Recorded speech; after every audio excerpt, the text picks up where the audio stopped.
Okay, so today we're gonna learn how to create a wispy, ghostly type image, which this is one that we prepared earlier, and that's the original. Okay, so let's get started. Okay, so what we'll do, we'll just zoom in a bit here so we have a better view of the picture. Now, the first thing we want to use is the ellipsis selection tool. So the elliptical one. Now, of course, we want to use this to select the iris, and we want to do it without selecting the white. So if you hold the Alt key and the Shift key and put it in the middle, then it should kind of create a circle there for you. Now, I probably want to zoom in there. And then holding the Shift key, you can sort of drag and just keep dragging out till you get a good selection. This is probably the most tedious part, so I'm just gonna pause it. Okay, so after about 2 minutes I've got a decent selection of the eye, so just zoom out a bit. Now what we want to do is make a copy of that and create a new layer at the same time. So you can press Ctrl J, or you can just select layer new and layer via copy. So that's created a new layer there for us. Okay, now what we can do is we can select, right click here and select, not right click actually, just press this little button here, create new fill or adjustment layer, and then we want to select hue saturation, or alternatively you can go to image adjustments and hue saturation, or you can press Ctrl U.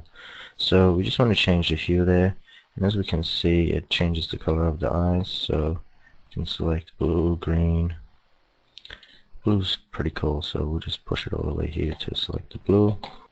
Now the next thing we want to do is select our first layer with the main layer, and just press that same button and go to hue and saturation, or image adjustments, hue saturation, and then we just want to move the saturation all the way to the left to give us that sort of gray effect, and just hit OK.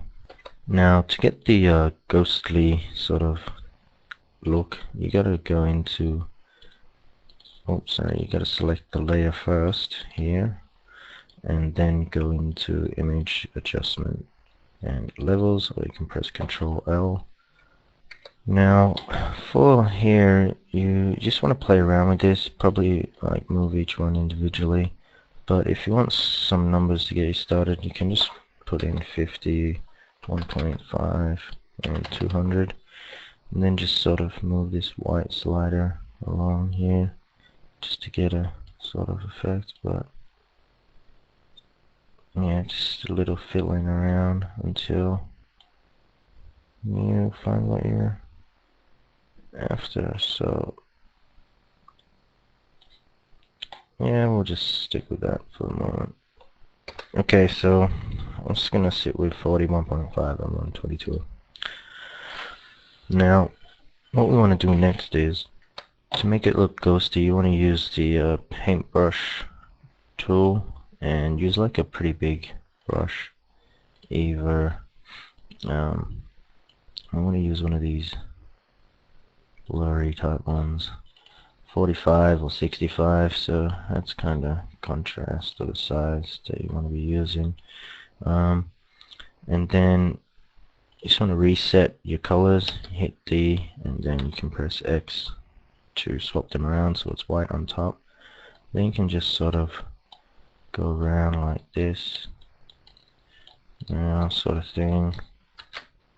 But the sort of brush I sort of is probably better for this is if you click here, the airbrush soft round with the 50% flow. I find that that's probably better for this example. So you start from the outside edges and just sort of work your way in type thing. Then you can sort of just click on here, make it a bit ghosty like.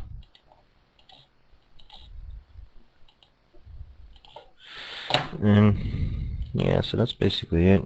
Then you can sort of still go back and change the um,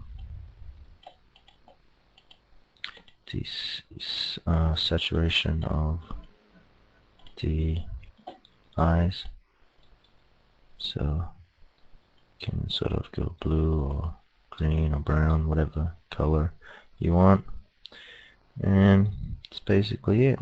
So hope that's helped you, and keep an eye out for more free Photoshop tutorials on our website at luvtohelp.com. That's LUV number 2 HELP.com. Okay, good luck.